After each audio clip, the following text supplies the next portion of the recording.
माझा आवडता सण. भारत हा सणांचा देश आहे. आपल्या देशात अनेक सण मोठ्या आनंदाने आणि उत्साहाने साजरे केले जातात. त्यापैकी माझा सर्वात आवडता सण म्हणजे गणेश चतुर्थी.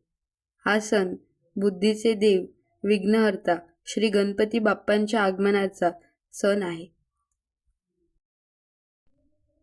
गणेश चतुर्थीचा सण भाद्रपद महिन्यात येतो. या दिवशी लोक आपल्या घरी गणपती बाप्पाची मूर्ती मोठ्या भक्तिभावाने आणतात. घरात स्वच्छता करून सुंदर सजावट केली जाते. फुलांनी, दिव्यांनी आणि रंगीबेरंगी वस्तूंनी घर आकर्षक दिसते. गणपती बाप्पांच्या स्वागतासाठी सर्वजण खूप उत्सुक असतात. या सणात रोज सकाळ संध्याकाळ आरती केली जाते. सुखकर्ता दुःखहर्ता ही आरती म्हटल्यावर वातावरण खूप पवित्र आणि आनंदी होते. गणपती बाप्पांना मोदक खूप आवडतात, म्हणून या दिवशी खास करून मोदक बनवले जातात. तसेच विविध प्रकारचे नैवेद्य दाखवले जातात. गणेश चतुर्थीचा सण फक्त घरीच नव्हे तर सार्वजनिक मंडळांमध्येही मोठ्या उत्साहाने साजरा केला जातो. मोठमोठे मंडप उभारले जातात आणि सुंदर सजावट केली जाते.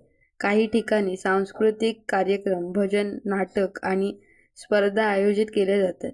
त्यामुळे हा सण समाजात एकता आणि बंधुभाव वाढवतो. या सणाचा शेवट अनंत चतुर्दशीला गणपती विसर्जनाने होतो. त्या दिवशी गणपती बाप्पा मोरया, पुढच्या वर्षी लवकर या अशा घोषणांनी वातावरण दुमदुमून जाते. विसर्जनाच्या वेळी थोडे दुःख वाटते, पण पुढच्या वर्षी पुन्हा बाप्पा येणार याची आशा मनात असते. गणेश चतुर्थी हा सण आपल्याला आनंद, भक्ती आणि एकत्र येण्याचा संदेश देतो. हा सण माझ्या मनाला खूप आवडतो, कारण या सणात आनंद, उत्साह आणि प्रेम यांचा सुंदर संगम पाहायला मिळतो. म्हणूनच गणेश चतुर्थी हा माझा सर्वात आवडता सण आहे. Thanks for watching. Please like, share and subscribe for more.